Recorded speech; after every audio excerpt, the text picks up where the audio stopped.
Hey everybody, I'm just going to apologize in advance for the audio on this one. I couldn't quite get it figured out, so I lost about the first 4 minutes, and it's not quite right. I've been having some issues with my mic and stuff. I'll make sure I figure that out before we get recording again. But this week, I did bring in, Jared's actually been out for a couple weeks, so that's why we haven't been on, but I did bring in a pretty special guest this week. I had Alex Kladis on, who is the current Director of Basketball Operations for UND women's basketball team, and he was also a practice player for the University of South Carolina women's team when they won their title. So we kind of talked about his journey thus far, what being a practice player is like, at a major Division I women's basketball program and all sorts of other things. So I hope you enjoy it.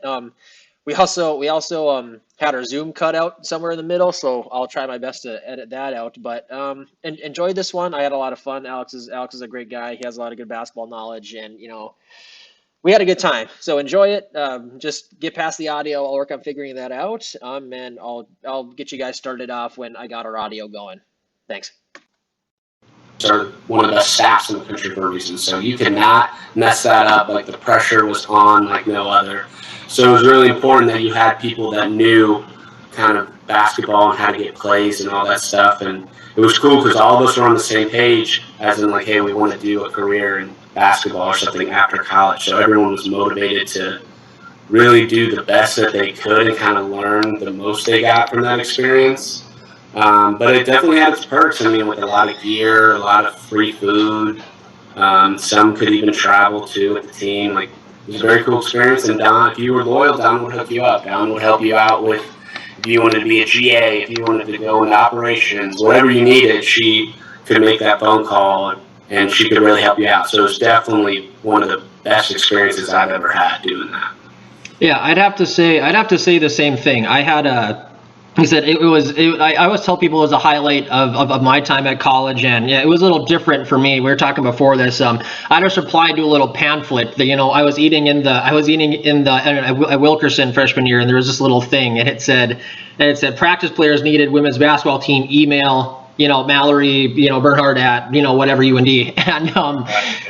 And I just sent her an email. I said, hey, I'm down. And she's like, all right, come in for a physical tomorrow. You're in. And I was like, sweet.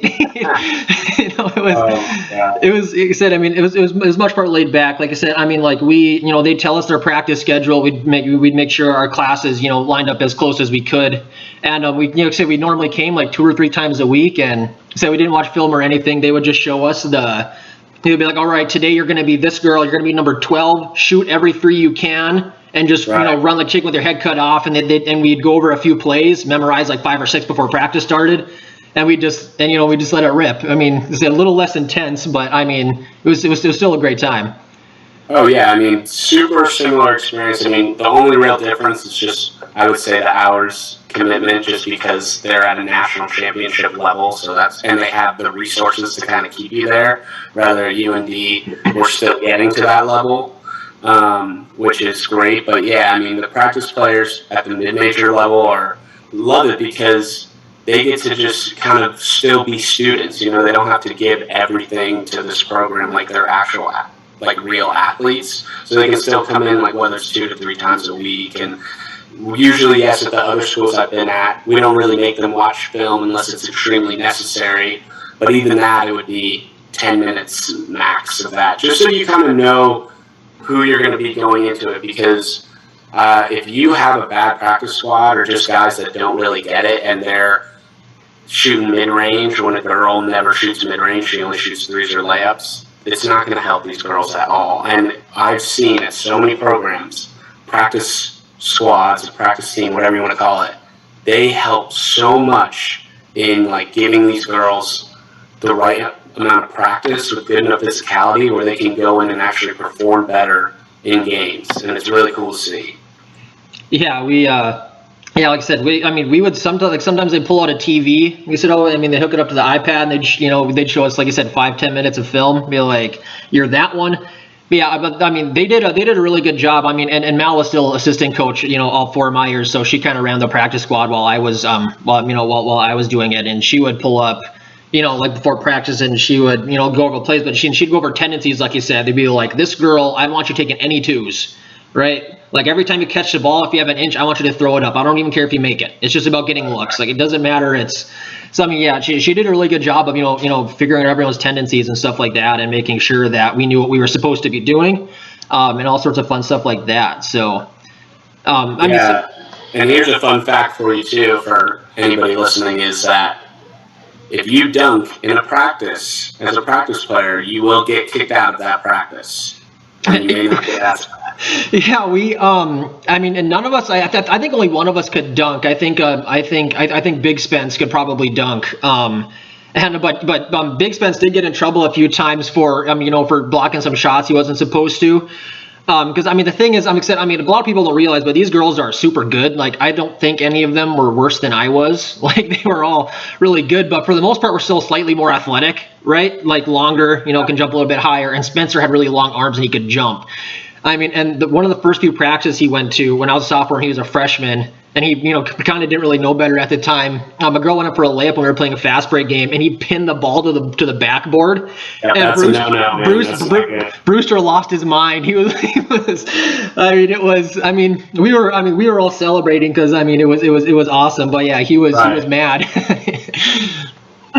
Yeah, you don't get to do stuff like that. And he tried to make the rules pretty clear when we started. He's like, just stay on your feet, like don't do anything stupid, like don't hurt anybody. But he's like, challenge him at the same time. So you kind of have to find that level of, going too hard to where it's like, we all got these monkey arms, and it's like, do I block this or do I not? It's like, what's going to give them the best look? Yeah, absolutely. And a couple times when they were really stinking, Brewster would tell us to just go all out, and that was the most fun part. Oh yeah, usually you don't ever especially if you played high school basketball or anything like that, you're just not used to holding yourself back or teaching yourself how to go. Okay, I need to go 70% here or something like that. Or my ball, every instinct in me is to go swat this shot, but I can't go do that right now. Yeah, send it to the fifth row. Yeah, like at South Carolina, who really ran the practice squad? Like I said, like at UND for us, it was Mal when she was the assistant. It was a little less involvement from Brew, but who kind of ran the show at South Carolina? Yeah, so the main what was interesting about that is when we run college basketball or at any level, a coach is some programs have. Every coach will work on a scout together, all the assistants will work on a scout for an upcoming opponent. And then in that situation, usually they'll pick one of the coaches. If they're running the offense for the scout, then they'll do the offense with the scout team. The team doing the defense with the scout will do the defense with the scout team. At South Carolina, the year I was there, the way that they did it was that one coach would do an entire scout for an opponent. So we would just work with the coach that was doing that specific scout because they knew everything about every player and every set that whole team ran. So it would honestly switch off every single game, which was nice because you got to hear perspectives from different coaches. You wouldn't just hear the same voice over and over again. And then you also kind of got to learn, okay, I like this. I like learning from this coach a bit more, or this coach gets on me way less than the other ones. Yeah. So how did you then vault that into this coaching career, that you have now? I think you mentioned that you did some high school right away. So how'd that kind of come about? Yeah, so it's funny because once you become a South Carolina practice player, everybody wants to know what it's like to be a South Carolina practice player, especially when they're winning national championships, 2 in the last, 5 years now. So a lot of people are curious about that. So that was a great way to kind of get my foot in the door. Yeah. It's having this conversation. So my first high school job was at Lexington High School, which was in Lexington, South Carolina, a little outside of the college. And the coach that I worked for was my first year there was his last year there, and he retired with, I think it was over 600 wins in South Carolina. So wow. He was very big time. And he was so interested about the practice player stuff and wanted to know how I did player development and stuff like that. And player development was something that I was I'm very passionate about, and I think that it's very important. When I was the year after I did South Carolina and the summer before I went to coach high school, I was actually on an internship in LA. for a company called Sports One Marketing. My boss there was quarterback Warren Moon from the Houston Oilers. How about that? So I just happened to get that off like a cold interview. Like I didn't know anybody. I just happened to get it, like out of luck, honestly. And he took us to the 2018, I guess it was 2018 ESPYs Awards. So I got to see like a bunch of people, and someone that I was able to see and meet was Drew Hanlon and the Pure Sweat basketball guys. And they actually let me do like a course thing to like come help them train NBA guys out in LA. Oh wow! Which is funny. So all they do is work out of a high school gym for 12 hours a day, right by the airport. So NBA guys get right off of the LA airport, and they come right into train. So we were training guys like I was able to be in the room and learn how to train guys like Jason Tatum, Bradley Beal, Jerry Grant, Jordan Clarkson, Kelly Oubre, which was awesome experience. So the fact that I had that as well kind of got me into that first high school job is, okay, like I have confidence that you can actually develop some of our guys. So that's when I got started there. And that first high school year, we went 29-1. We lost our first game with our last game in the Final Four of the South Carolina State playoffs. And which was great about that is testament to how good our coach was, is that we didn't have one guy go D1 on that team. As in, like, we just had a really well-coached group and guys that loved to play together, and we were beating dudes that were, like, ranked top 5 in the state and ranked top 150 in the country. And it was just really cool to see really good coaching, and to get my start from those guys and kind of build off that foundation was so big. How do like the playoffs work in those bigger states? Because I mean, I can't speak for it, because in North Dakota, Class A is only like 15 teams, and pretty much everyone makes the state tournament. And B is districts, regionals, 8 teams to state. So like, how's the playoff structure work out there? Yeah, when I coached JUCO in North Dakota, and I had to learn about that Class A, Class B, and how much of a hilarious rivalry it is. Like, I love that all the Class B schools think that they're better than Class A. Oh, we do, yeah. I love that. I love that so much. But it's way different. Yeah, I had to relearn all that stuff. But in the South, so like I'm originally from Georgia, so we kind of do it similar to South Carolina. But essentially, is you have your classes. So you have like 1A, 2A, 3A, 4A, 5A, whatever it is. In South Carolina, the highest one is 5A, and in Georgia, the highest is 7A. But they'll have regions within the classification. So then, like, you'll have your school of, let's say, 8 to 10 schools in one region. So then you'll have a region tournament at the end of the year. The top 4 schools from that region tournament make it to the state playoffs. So, like, the number 1 school in Region 1 will play the number 4 school in Region 7, right? And that's just kind of how it matches up. And they'll match up for each. They'll predetermine which region plays which region in the state playoffs, and then they just play it like a 32-team bracket. And you go all the way to Elite 8, Final 4, all that stuff. So it's really cool. Really, once you get to the state playoff bracket, I like it a lot because it kind of correlates directly with kind of how like March Madness is. So I think that's good for the kids too, that they get to play that one and done style. Yeah, and is that all a neutral court, or do they do any home? Yeah, so it's home until you get to the Final Four. And then when you get to the Final Four, you'll play at like a neutral civic center site, and then the state championship is at the main college of that state. So in Georgia, sometimes it was at Georgia Tech. In South Carolina, the state championships were always at the University of South Carolina. Oh, that'd be awesome. Yeah, so it's great for the kids because they get to play on like that top D1 stage in their state championship games, and so many people come out. Like, I'm always impressed with the crowds every year, and it gets that place rocking like it's a real college atmosphere. So it's great for those kids. And then then you use that, and then you vaulted yourself to Devil's Lake from there. Is that what you said? Well, a little pit stop in between is that summer. That coach helped me get my foot into the college door. So I was actually with Presbyterian College, their D1 school in South Carolina. Okay. For about 3 or 4 months. I was just kind of like learning how like the operations worked and just kind of was getting my foot in the door in D1 coaching. I was there for more of like an internship type deal. So then that ended in August. And then if you're looking for a basketball job in college athletics in August, you're very late to the party.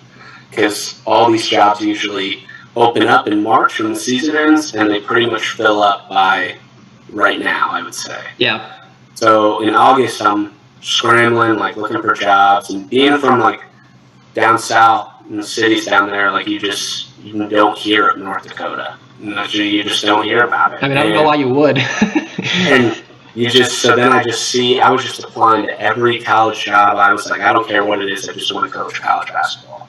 So then I see Lake Region pop up, and I'm like, okay, I'll apply here, let's see what happens. So I apply, and then a guy I love very much, Jared Marshall, calls me, we do interviews, and he offers me the job, and I'm like, oh, let's do it, I'm all about it. It was and then he said, all right, how quick can you be here? And I told him, how long does it take to drive? He said 24 hours, so I said, I'll see you in 24 hours. That's awesome. awesome. My stuff, and I drove 24 hours straight to Devil's Lake. And then just started working at Lake Region for that season. And so what does like an assistant coach, at a JUCO like that, like what does that look like? Like how'd that year go? Yeah, so the year was an interesting one, but as an assistant, I was the only one on staff. So here at the D1 level, we have 3 assistants, director of operations. Depending on the school that you're at, you could have like a special assistant to the head coach, a video coordinator, just a lot of roles, recruiting coordinator, whatever. So at Devil's Lake, like I was all of those things into one, which I couldn't have asked for better experience to kind of throw me into the fire, because I honestly felt like I had aged and matured 5 years after being there for 1 season. And I don't know if that was the Devil's Lake winters that did that to me, or if that was the actual basketball experience. But it was, it's just like you have to handle, your head coach is very hands-on, I will say that. He was very into the recruiting aspect. He was very into like the scheduling part of it, so he definitely did a lot of stuff there. But essentially it was just like scheduling all of our games and buses and meals after every game, and then running through practices, and academics was a big part that usually at a D1 school you'll have people kind of handle that for you. We didn't, so we kind of did a lot of that, like had our own study sessions and stuff like that. So you really got to know the athlete because you had to have a hand in every part of their life while they were at school. And for Devil's Lake, Lake Region basketball, I mean, it was pretty much play basketball, go to sleep, wake up, go to class, play basketball on repeat for those kids. So they were there focused for one thing, and that was to get to a 4-year. So it motivated us a lot more to do whatever it took to kind of get them to that 4-year level. And did any of them make that jump while you were there? Yeah, so we had 1, 2, 3. We had 4 kids go to 4-year, and then we had 2 others go to, like, we were D1 JUCO, but then they went to ranked JUCOs, like nationally ranked JUCOs. Oh, okay, that makes sense. Yeah. So it's kind of a way to kind of build them up as well. And then, but yeah, that was a pretty good turnout for us. And it's cool too to see, because a lot of kids think they want to play college basketball.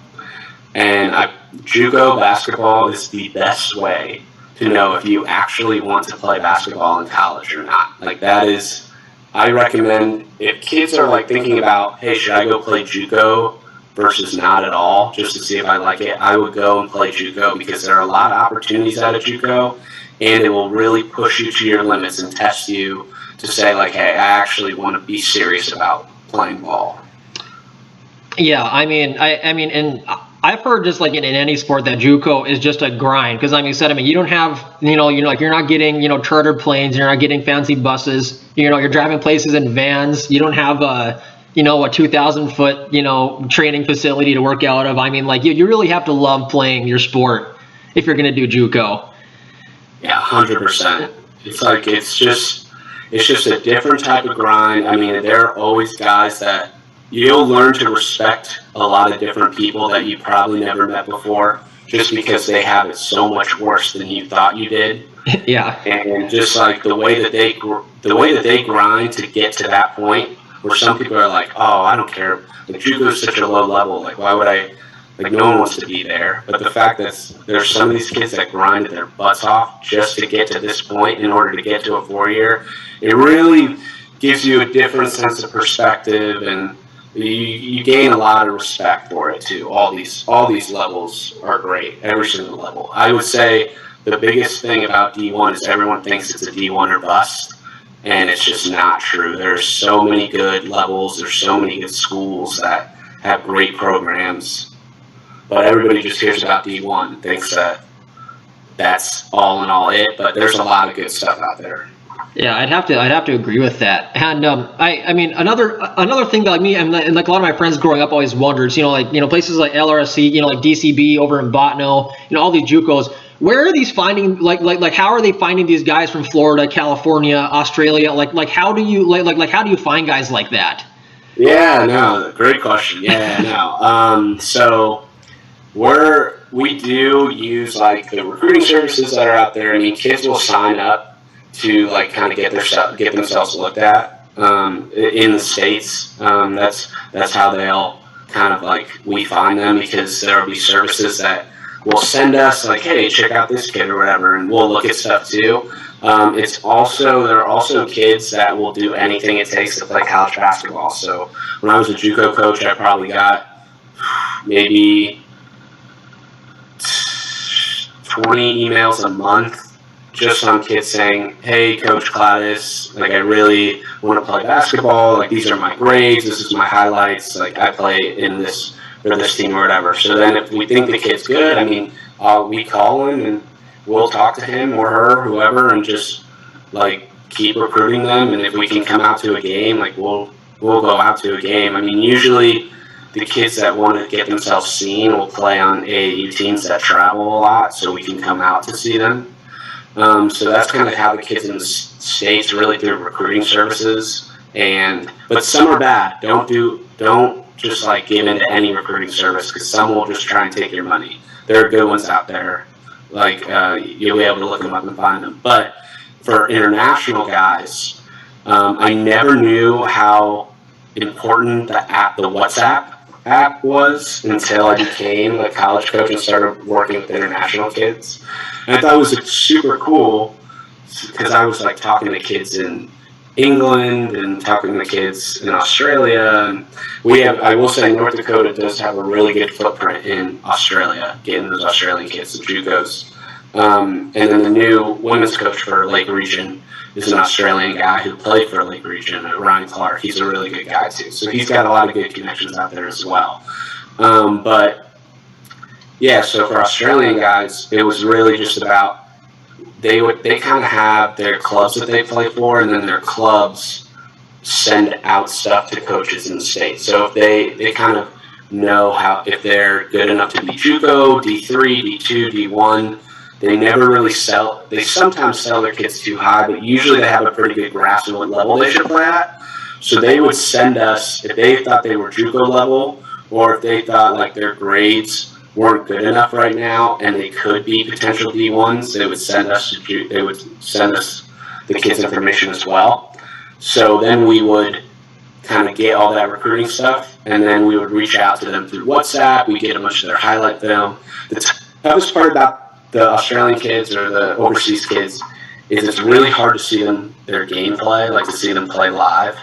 So it's really on, like, you really got to do your research, know your stuff, if they're a good kid and stuff like that.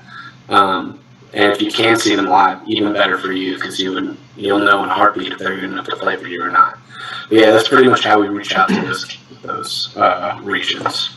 Yeah, because like I said, I mean, like, we like to go to DCB games because I grew up 40 miles to the east of Botno. So like my dad was our basketball coach, so like he would take us to games at DCB sometimes. We'd be going through the roster. We're like, how'd they find this kid from St. Lawrence, like Arkansas? Like how, like it's like we always just wondered like where they found these kids. It's like I mean, that's some nice little info, because at least now I know.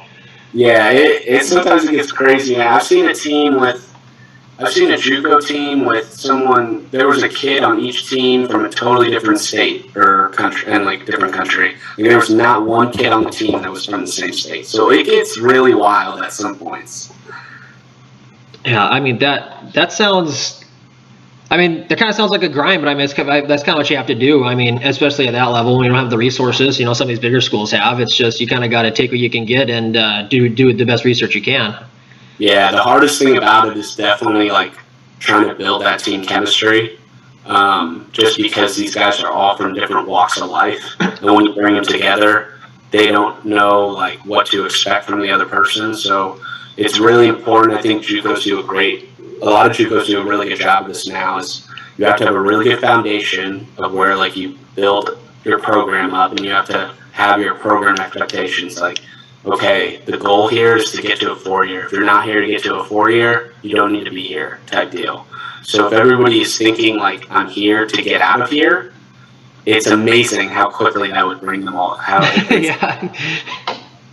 But the way it works, man, it works. Yeah. And so from there, after that year, I'm at LRSC. So then where'd you go from there? So from there, then I was at SMU, but that was just for my master's. So because COVID happened in 2020, that was at the end of my North Dakota LRSC time. So then when COVID hit, I had no idea what was going to happen. So I went back home to Georgia, and I was like, well, I guess I'll just get my master's.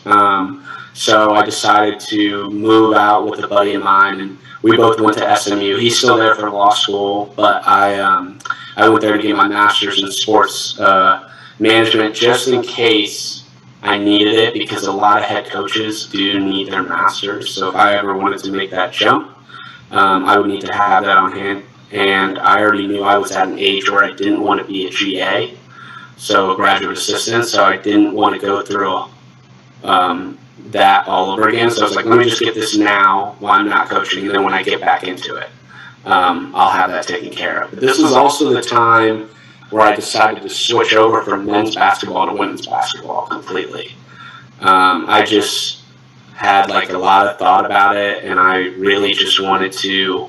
This is when I got a lot more into women's basketball. I mean, obviously from South Carolina, that's kind of what opened me up to it and got me to respect it a lot. But then I would always find myself being the one to be the advocate for women's basketball whenever I talk hoops with my friends or whatever, all this stuff. Like I'd be like, oh, let's watch. You can get some good sets here from this college women's game, and they're just like, we don't care. And I'm like, well, no, it's really sick or whatever. So then it's funny because I've converted so many of my buddies just to like start tuning in and watching women's basketball. So then I was like, all right, well, I think I kind of want to like get into like women's basketball and start coaching this. So after my time at SMU, I connected with a buddy of mine who was a graduate assistant at South Carolina when I was a practice player.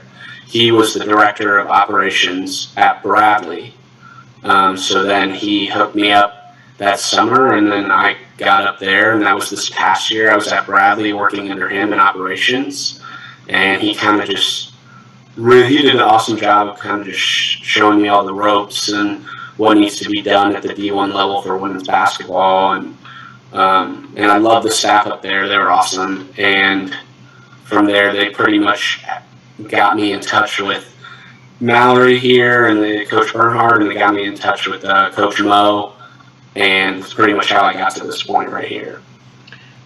And so now we've come to the present. What exactly does a director of basketball operations do at a school like UND? Yeah, so I would say it depends on what your goals are, right? So the position can be very flexible. There's obviously stuff that has to get done that every director of operations in the country has to do. So what I will start with that role first. It's pretty much a lot of scheduling, whether it's scheduling like our practice time, scheduling when we have flights for games, when we do hotels, buses. I mean, there's so much stuff that goes on behind the scenes that like people just think happens, and it just doesn't happen like that. Like we have to that's what I'm doing right now is scheduling flights for games in February. Like all that stuff needs to be done now because you can't be doing stuff the day before or the week before thinking that it's all going to work out when we're traveling 20 plus people on one flight and stuff like that. So, it's a lot of meals and stuff like that, making sure that all the girls are fed all the time, making sure that they're living that D1 lifestyle. Gear is also very important for the director of operations, making sure that all the girls have necessary gear and coaches have what they need. And just kind of like maintaining the ship, I would say. I would say like keeping everything afloat. So if there were no director of operations, there would be a lot of people running around with their head cut off, just thinking like, what do we do here? What do we do there? So you really just got to be organized, plan stuff out. I will say, because I want to become an assistant coach in however many years that takes, Coach Bernhardt is awesome with allowing me to kind of be involved in like recruiting, kind of seeing how that works, getting to do a lot of like gameplay strategy, so opinions on our offensive sets, defensive sets. There's even a waiver from the NCAA that this is the second year they've done it, but if one of the 4 main coaches are not present, you get to assign someone from the support staff.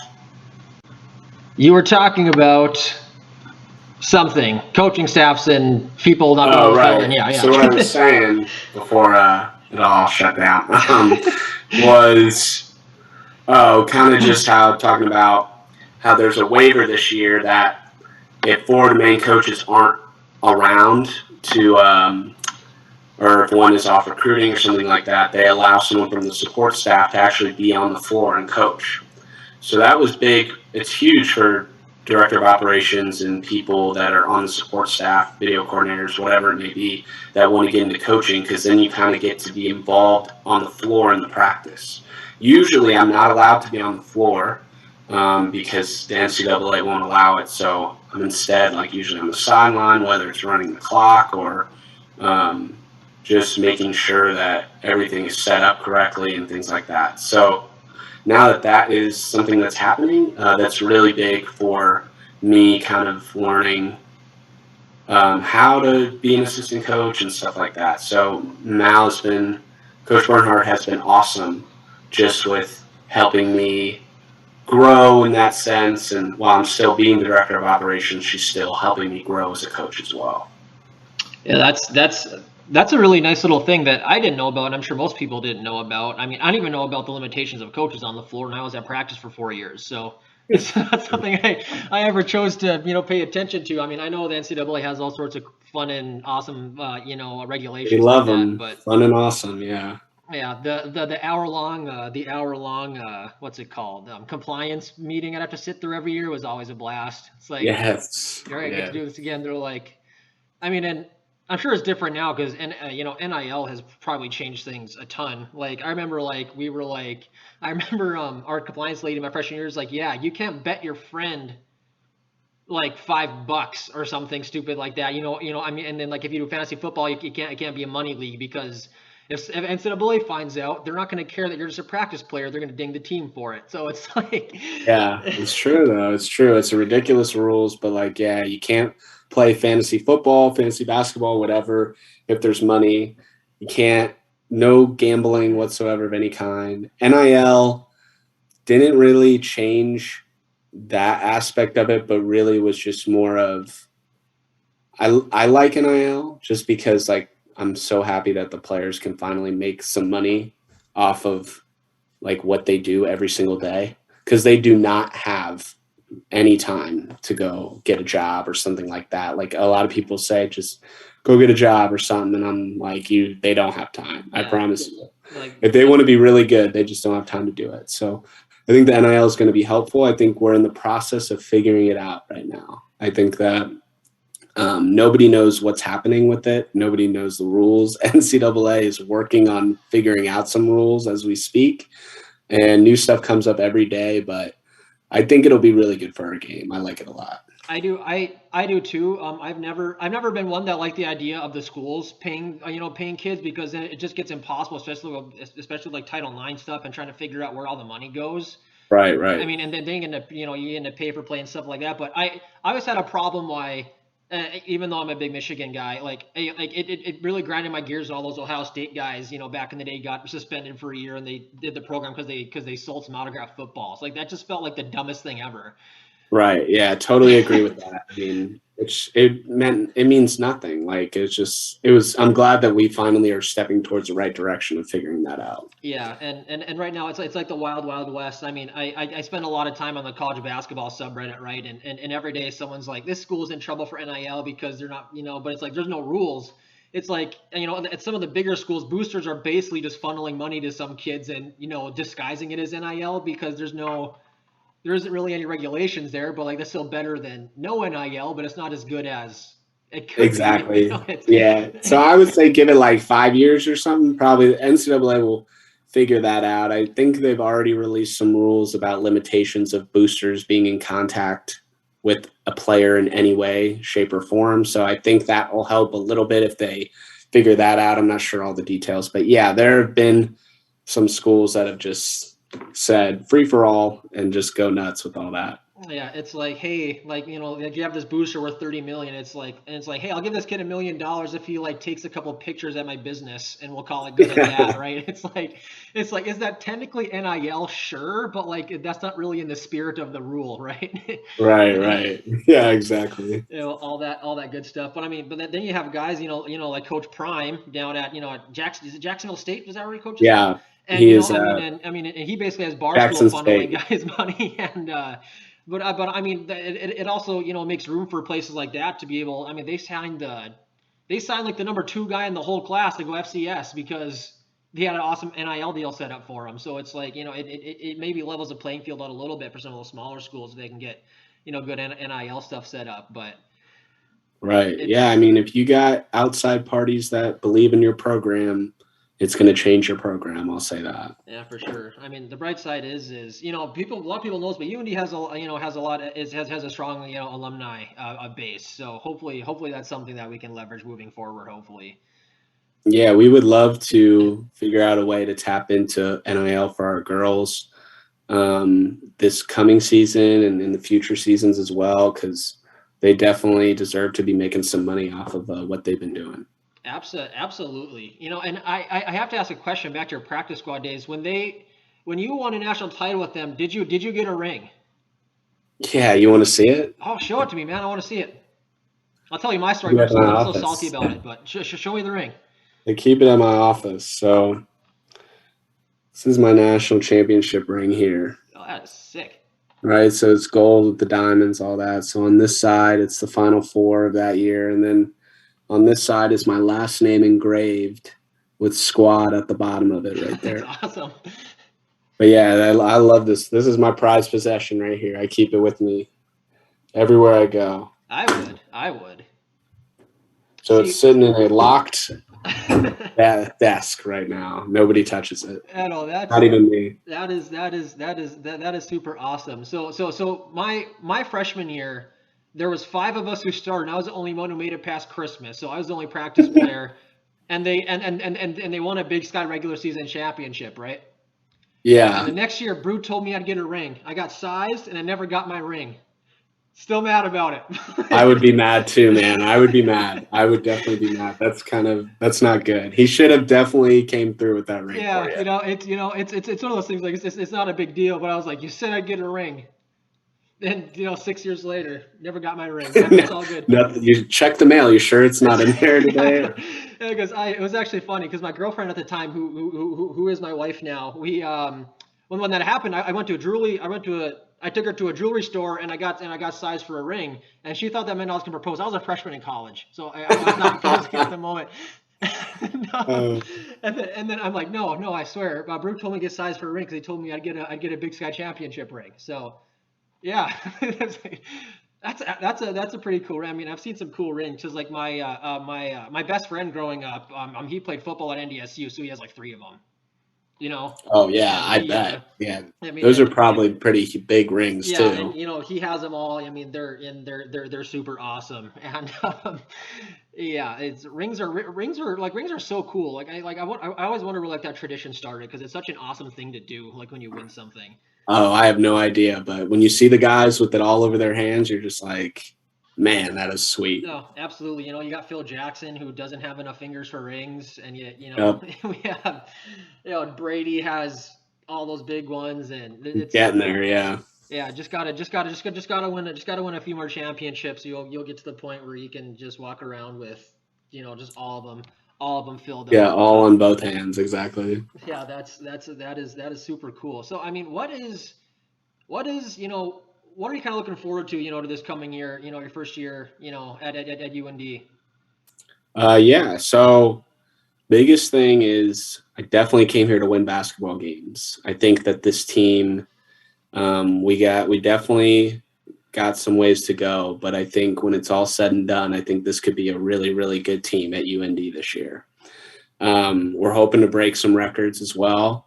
We'll see what happens. We just got to keep working hard right now. We know we're on week 2 of pretty much getting everybody together. So obviously a long way away.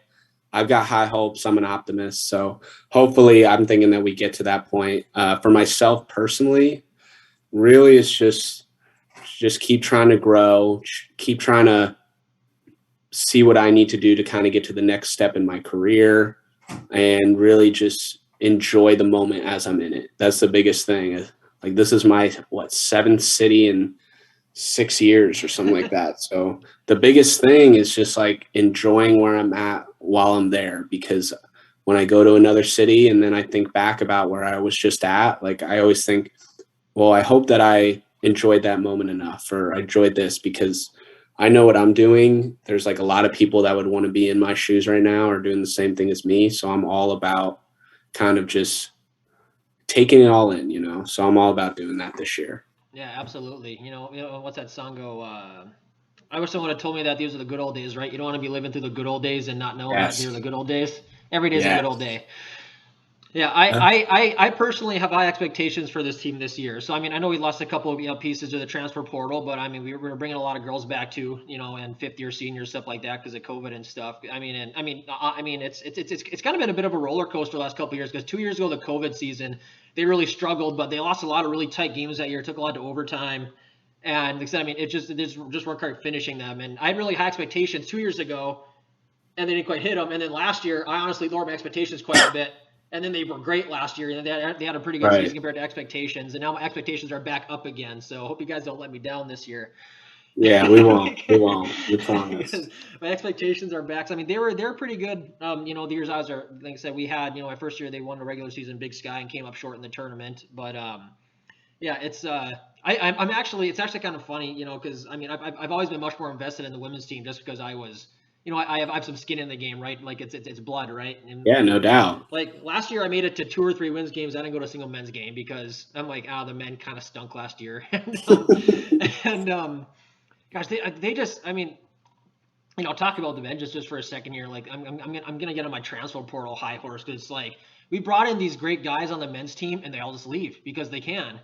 It's like, I mean, Right. we've had 2 straight years. We had the freshman of the year in the Summit League, and they just transferred out because they can now. And it's like it's tough, right? I mean, NDSU had the same thing happen this last year. They had like 7 guys transfer out. Yep. It's And they like had the same thing on their girls team too. It was about 8 or 9 girls transfer out. But the thing about the transfer portal now is, I I do mean, you like it could, because I'm a freedom of choice guy, but right. I do enjoy it. I don't dislike it at all. It's just you got to be you got to make sure your program is really well put together if you want to recruit good players, because there's a risk of them leaving you in a year just because they'll use the mid-major platform as a stepping stone. yeah, it's kind of like glorified JUCO is kind of it's kind of what my opinion of it has turned into for some people because they can go D1 but they can't quite go high D1, so they're gonna like, well, I'll just go to this mid major, and if I play good enough, I'll just transfer out and then I can transfer to a bigger school. Right. And we always hear the good stories, right? You hear about this kid left and went to this higher school. So then it gets all these other kids so excited about doing it. I mean, we had at least in the women's game, I think the transfer portal hit like 900 kids this past season. So maybe even more than that. But there's not D1 teams that need 900 kids. Yeah, exactly. Like all these kids are trying to move up and all this stuff. And so there's some good stories and some like success, but there's also a lot of kids that really get hurt by it too. So just if you're a kid trying to just thinking that you can use the mid-major as a stepping stone, you just got to be very confident that there are other high major schools that really want you if you're going to do that. Yeah, because I mean, and even guys like like Bailey Shireman over at South Dakota State. I mean, he had an awesome year, and he just left to go to Creighton. It's like I mean, it's like, what do you do? I mean, he was one of the best players in the country, and I'm sure the guys down at South Dakota State were like, man, we're good. We bring in this guy back, and then the season's done. He's like, nope. I know it's tough, man. It's tough for coaching staffs. It is. But we just got to adjust, it's the new age of college basketball. So yeah, that's right. I mean, it's kind of like it's basically free agency, except you only get one free transfer. So you got to use it wisely. It's one of those things where I actually read something like a week or two ago about a kid from. He was the first kid to use the grad transfer back in like 2006, and he was like, back then he's like he's like, I transferred to go play for my dad in my senior year, and like 2 other guys transferred because their coaches left. It was like no one ever thought it was going to turn into this, but 15 years later, it all snowballed into this thing, which I think is an overall good thing. But as a like I said, it kills me to see our men's team every year recruiting these great guys that we can build a program on, and then they just poof disappear, right? And it is. It's tough, man. It's tough, right? But it's like, it's also awesome because, like I said, I'm a Michigan guy, so like whenever Michigan lands someone in the transfer portal, I'm like, yes. Right, absolutely. It's a two-sided story there. It's a double-edged sword, right? I mean, it can help, it can hurt, but it's part of the game now. You gotta play the game, right? It's part of it now. Part of being a Division I coach and running a Division I program. Oh, let's see here. Let's talk the NBA. Who's your NBA team? The New York Knicks. Oh, that sucks. I know. My whole family is from New York. Have got to be. I know. That's it's a tough always franchise tough to be to a talk fan about. of. I love them so much. They're my favorite team out of every professional team. My parents are from New York. So I've just loved them since I was born. And we, last season, man, not this past one, the one before, when we got the 4 seed, I was so excited. I was like, it's looking up. I was going to be one of those people running out into the parking lots, chanting, we want whoever, screaming bing bong and all that stuff. And then this year, they totally just went right back to where they usually are.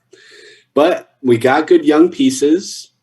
Julius Randle, I don't know if he fits the timeline, but I love his work ethic. But I love Obi Toppin, Emmanuel Quickley, and we got the 11th pick this year. So whoever we add, I'm hoping I got some guys on my wish list. I love the Duke kids. I love Mark Williams and AJ Griffin. I love Abaji from Kansas. Yeah, those 3 guys. I love Jalen Duren I think he'll fit really well from Memphis. I think he'll fit well too. But I love those guys for the Knicks. I don't think any of those guys are going to put us into the playoff contention, but they're definitely good young pieces that we can build on. But yeah, that's just this. It's the same story every year for the Knicks for sure.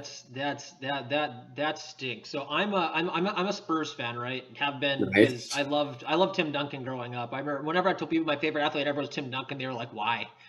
It's like Mr. Fundamental, man. Yeah, that's why. He's like the least not entertaining, but I mean like he's like the least imposing athlete you could ever find, which is why like I always liked him growing up, right? I mean, and my dad was old school, right? Like we were on the pack line, Tony Bennett, Virginia style man-to-man defense, right? Love that. We did it old, and I don't know about you, and my brother and I, because my brother loves new school. My brother wanted to press all the time, and I was like, no, man, sit in half court and like let's just grind it out. Like that's how I love to play. So like my brother, so like like I said, Tony Bennett's my favorite coach. I love him so much. I love the way Virginia does things. So I always cheer for them. And because I love the pack line, but I got that from my dad. Their blocker mover offense I think is a little outdated, but That's Tony Bennett. He doesn't make adjustments, which is to his credit works. But True. yeah, so I love the pack line, all sorts of stuff like that. But yeah, so I grew up like loving like the traditional old school basketball, right? So like the Spurs were just awesome for me. Like that's just the way they played. The Spurs way. The just like I mean, and I think their 2014 title was like the best playoff basketball like ever. Like it was so Oh, that was beautiful to sweet, watch. man. That was awesome The to beautiful watch. game they call it. It was so. I mean, that was the most dominant performance. I mean, and the Heat weren't bad. Like that wasn't a No, no, bad no. team, and they just wiped the floor with them. And Yeah. yeah, so Yeah. we're also in rebuild mode right now too. And I don't think we're gonna let Duran fall to you guys personally, but we'll see what happens. I back before the Keegan Murray hype was real, I wanted him when he was going like 11, 12 in the mock draft, but now he's probably going to go Right. 5 or 6, I think. And Right. just too He's a bad. Spurs player to me. Keegan Murray would fit perfectly with San Antonio. He really feels like a Spurs player. I mean, and he's who they need. Like the Spurs really just need a good, a 4 that can actually play some defense. Yep. Keldon Johnson gets it done, but he's a little small, and he's not. Yeah, he's 6'6". Like, Yeah, how are we going to he's play not- this guy at He's 4? not exactly ideal. He gets the offensive production they need, but the Spurs just really struggled on the defense end this year because of the lack of a good, forward to play some D. So I mean, he'd really fit in there. But like I said, I mean, that's where Duran comes in. Someone like Jeremy Sochan would be nice too, but they also might floor me and go with Benedict Mathurin or like maybe Johnny Davis because you never. I mean, they came out left field with Primo last year. I almost cried. I could not believe that pick. But Oh my gosh, right? That surprised me too. The youngest kid in the draft, the Spurs are going to take. Shocking. I still don't like it, but at the same time, he's younger than a lot of the guys in the draft this year. So I mean, I'm willing to give him a few years to see if that's going to work. Yeah. I trust Pat and RC Buford. So, but we'll see. Yeah. They did that pick, and I just sat there. I was like Knicks fans when you guys drafted Porzingis. They were like, "What are you doing?" Oh my God, I was like, "What? Who is this guy?" Yeah. But no, I mean, I love DeJounte Murray down there. I hope he stays. I hope y'all can get him to stay because he is a baller. He feels like a Spurs guy too, and I said that about Kawhi, and I'm eating my words to this day. But like DeJounte just feels like a Spurs guy, and I hope he is. Does. I mean, I like him and Lonnie Walker and Keldon Johnson as my like 1, 2, 3 young guys come up. Lonnie Walker played much better this season than he did the season before. He did. I mean, he's so streaky. I mean, you might get like 30 points a game for a 2-game stretch, and then he's just terrible. He just needs to get the consistency up there. And said Primo. I mean, and Primo grew a couple inches last season. That's how young he was, which is like encouraging. I don't know that. And I said, I mean, Devin Vassell is getting there. He's a good 3-and-D guy. He just needs to maybe develop a little more scoring, but. Yeah, I'm in weird territory. They've never been, this bad in my lifetime. So right, it's true. You've always won like 50 games since like 97 or something. Yeah, Tim Duncan's rookie year was the first year I was alive on this planet, and he was, first team All NBA and second MVP vote, and they, lost out, and that was the last Bulls title, and then after that it was just 20 years of dominance. So. I've been spoiled, so I'm not going to complain about it. I'm here for the ride, and everyone in the Spurs, Reddit community, we all can't decide. There was a guy who posted the other day that said we need to trade DeJounte to embrace the young core, and I chewed him out. I was like, are you serious? You want to trade a 25-year-old all-star because he's not young enough? That's the dumbest thing I've ever heard in my life. That's the problem with this NBA generation now. It's like in the past, like in the 2000s, if you drafted a guy, you gave them 3 years to actually develop, and you would watch their development, and you'd be like, okay, now this guy can tell if he's going to be a player or not. We're in an era now of instant gratification with these guys. Exactly. So it's like if you don't perform in year 1, they're going to try and run you out of town. And it puts so much more pressure on these college kids to try and perform out of it. And if you just give them time, like maybe a guy like Primo, I know at Oklahoma City, they're working on Pokashevsky down there with that guy, 7-foot gazelle, man. Like if you work with those, like give those guys some time to develop into their bodies and actually grow, and like they could be ballers for you guys. I mean, Wiggins was written off early on, and he played great in this finals. Yeah, or even a guy like Giannis or Jokic. I mean, they needed 3 or 4 years to Yeah, exactly. It's just the era now. It's just. If you're not good off game 1, like we don't want you type deal, and I can't stand it. Yeah, there is no patience, and I mean, I say the same thing for quarterbacks. People are so quick to. I was a really big fan of Jets, Sam Darnold, and everyone hated him, and I was like, no, he's good. He just needs the right pieces. And he went to Carolina, and he still sucked, and I was like, maybe he's Yeah, gonna I suck. was the same way. I had the same opinion. I was like, now he's finally got a squad. Here he comes, and It's then like no, nothing. he started. I mean, I'm gonna give. I said I'm going to do the same thing for Trevor Lawrence. He was bad last year, but I think that was a product of the coaching and just a bad football team. Like I said, people are so quick to, like I said, I mean, like if a quarterback, doesn't look like Mahomes in their first year, they're like, this guy stinks, draft a new one. Like there's no patience anymore. None, yeah, none. I'm hoping my patience is about to run out, but I got it for one more year for my boy Daniel Jones. So this is my last year for Daniel Jones. I need him to play well. We have the pieces. They just can't get injured. And then the Giants will hopefully be 500 and win the NFC East because that's all it takes. Yeah, like he's also another one of those guys who everyone's kind of written off, but like I said, like I'm like give him like one more year because like he hasn't had anything to work with yet. I mean, right, exactly. Everyone's been injured. He hasn't had Saquon there healthy except for like 6 games or something like that. yeah, I mean, it's like I said, I mean, there's just no, everyone, I mean, and I'm a Seahawks fan, so I'm also an uncharted territory because Russell Wilson has been my quarterback since I was like 10. So I'm like, Drew Lock era, baby. yeah, and I mean, and everyone's like, oh, I'm like, hey, just like, I'm just like, let's just try Drew Lock and see what happens. If we stink, we draft Bryce Young next year. Who cares?